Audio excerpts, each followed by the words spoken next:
Hello, and welcome to From Grief to Purpose, where we take life's hardest moments and turn them into something greater. I'm your host, Nina, and together we're going to get into the real depth about loss, healing, and finding a deeper divine purpose. Whether you've lost someone, something, or even yourself, this is the place where we keep it real, find hope, and walk that journey out together. Are you ready to journey this journey together? Well, let's get into it.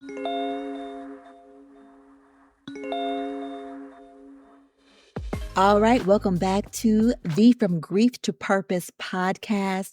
As always, I am your host, Nina. Now, last episode, we discussed the 5 stages of grief, which were denial, anger, bargaining, depression, and acceptance. But grief doesn't always fit neatly into those categories, does it?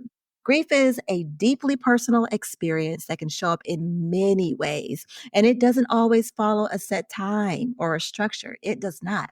So today we're going to go beyond those 5 stages and we're going to explore other models and approaches to grief. All right. Are you with me? So let's explore, because grief is not just about losing a loved one. It's not. It can be about the loss of a job you've held for years. It can be the end of a relationship or any significant life change. What about a miscarriage? That is a form of a loss, right? All right, so let's go beyond the 5 stages of grief. Come journey with me so that we can understand different forms of grief and all of its forms. And I have 2 for you today. The first one being, we're going to take a look at the dual process model. Now, in the dual process model, this particular approach is a more flexible approach that recognizes 2 main experiences of grief. One of the experience being loss oriented, the second being restoration oriented. So loss oriented grief focuses on the emotions tied to the loss itself. You're feeling the sadness in this particular process, the loneliness, and you're feeling the void of that particular loss, be it a person, a job, a relationship, and so forth. But restoration oriented grief is about adjusting to adjusting to life after the loss, building new routines for yourself, finding new purpose for yourself. Now, if you're swinging between these 2 processes, it is okay. It's all right. Because remember, it's not linear. Your path is not linear. There's no particular organized format or fashion in which one should grieve the loss of something or someone. Now, let's dive into our next approach to, or form, I should say, of grief. This particular form in how one approaches grief is called Worden's 4 tasks of mourning. Now, in Worden's 4 tasks of mourning, you'll find 1, accepting the reality of loss. You'll find 2, then processing the pain. 3, adjusting to life without that person or situation. And 4, you'll find where you'll be finding a way to maintain a connection while moving forward. So again, imagine yourself grieving, or if you're grieving, imagine the state that you're in. Let's go back over them again. So I'm grieving. I've moved on past the 5 stages of grief, the particular emotions themselves. And I find myself now accepting the reality of the loss. Then I may find myself processing the pain, then adjusting to life without that person or situation. How am I moving forward? And now finding a way to maintain a connection to the world, to myself, to my family while moving forward. Does that make sense? Okay, I just wanted to clarify. All right, now these particular tasks in Worden's 4 tasks of mourning, they give a more action-based approach to grieving, one that recognizes the ongoing work that one must do while grieving the loss of someone or something. So let's go into an example with keeping these 2 forms of grieving or mourning in mind. Let's step away from grieving the loss of a loved one in relation to death. Let's go into something a little bit more practical per se. What about the loss of someone's job? Let's go into career. Okay.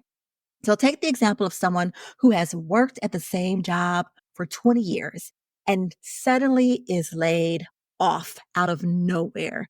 Their grief is not just about losing their income. It's not going to be just about that.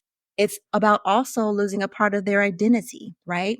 Imagine being on a job for 20 plus years, 30 plus years, and all of a sudden it's gone, right? And not gone because you decided to retire, and even in retirement, you may find yourself grieving the loss of that particular career because you're no longer doing something in that same routine manner in which one has done.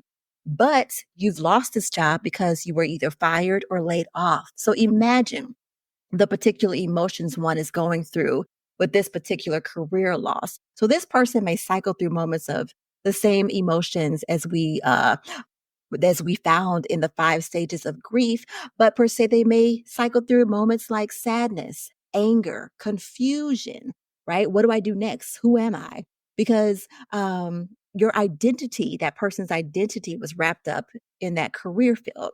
But eventually, in this particular example, of course, right, we need to find ways to move forward. So they'll need to find a new job, a new way to adjust, and maybe you have to often find a new career path totally from what you were doing before or a new passion, which can be mentally um, stressing on a person. It can be a mental breakdown on a person, mentally, spiritually, and physically, because you're having to transition into something brand new. So if you're not prepared for that, and who's prepared for a layoff? No one is per se. Hopefully, you're prepared financially. But mentally, sometimes you're never prepared for a layoff. So that can be another mental fortitude to have to work through. So now, if I may, I want to touch on or just give some biblical perspective as well, because I'm all about taking care of yourself mentally, physically, and spiritually in a holistic perspective. Now, from a biblical perspective, grief is also something deeply acknowledged. It is acknowledged 100%, right? Because even Jesus himself wept at the death of Lazarus. This showed us that even the Son of God felt and expressed grief. So why shouldn't we, right? If Jesus himself express grief, why is it not okay for us as human beings to express it? It is. And Psalm 34 and 18 reminds us just that. The Lord is close to the brokenhearted and saves those who are crushed in spirit. Grief is not something to rush through, friends. It is not something you want to rush through. It's not something that you want to avoid or try to avoid those emotions. Please know that God is with us in our pain. He is with us every step of the way, and He wants us to walk through it in a healthy manner, and He wants to walk with us through it as well. So invite Him in along your journey. If you're grieving, if you've gone through grief, if you have not grieved something that you have lost yet, especially someone, and you need to grieve it, but know that God is with you every step of the way. Grief can be an opportunity for spiritual growth. Romans 8 and 28 tells us that in all things, God works for the good of those who love him. So even in our deepest pain, there is hope for restoration, healing, and a new chapter of life. But the key is to not get stuck in the grief. Do not get stuck. Do not stay stuck. Do not find yourself stuck in these emotions.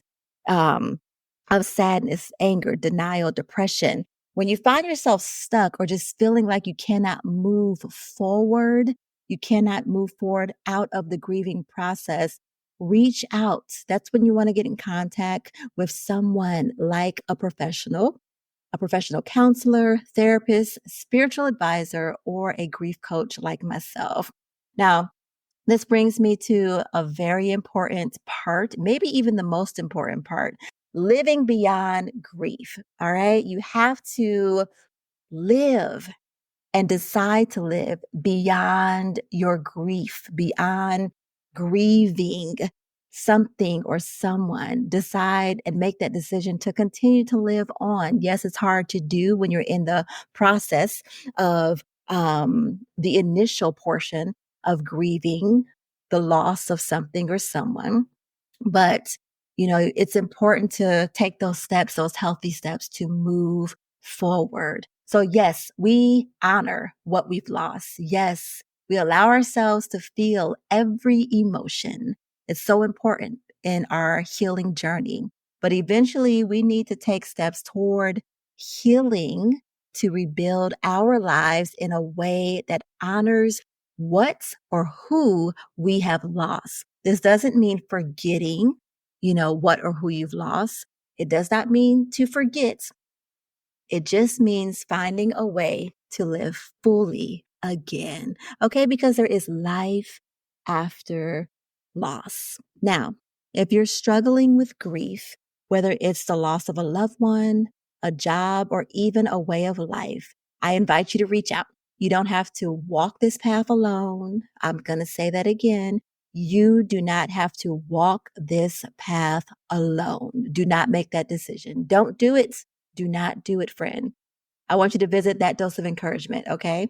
Visit. And if it's not, to schedule a free consultation with me at that www.thatdoseofencouragement.com. Take a visit in one of our blogs. Read something inspiring to build yourself up, taking yourself from grief to purpose, grief to life, and just journey yourself towards a healthier way to grieve. And then when you're ready, get in contact with myself, your grief coach that is here to be your grief coach, I should say, by visiting me at the website. I'm going to leave that description for you in the description below to schedule your free consultation so that we can see what you need in order to move beyond where you're currently at and move forward, because we can make a difference together when working together, right? To work through your grief and find the steps for you to move beyond it. So there's hope on the other side. I know it doesn't feel like it right now. I know it's something you probably don't even want to approach, but there is hope on the other side of loss. And I'd love to help you get there. All right. So now this one was a little short episode, but a very necessary episode. Until next time, friends, please take care of your heart and remember you are not alone. All right. And don't forget, get in contact with me to schedule an appointment. All right. That's my time. Until next time. Bye.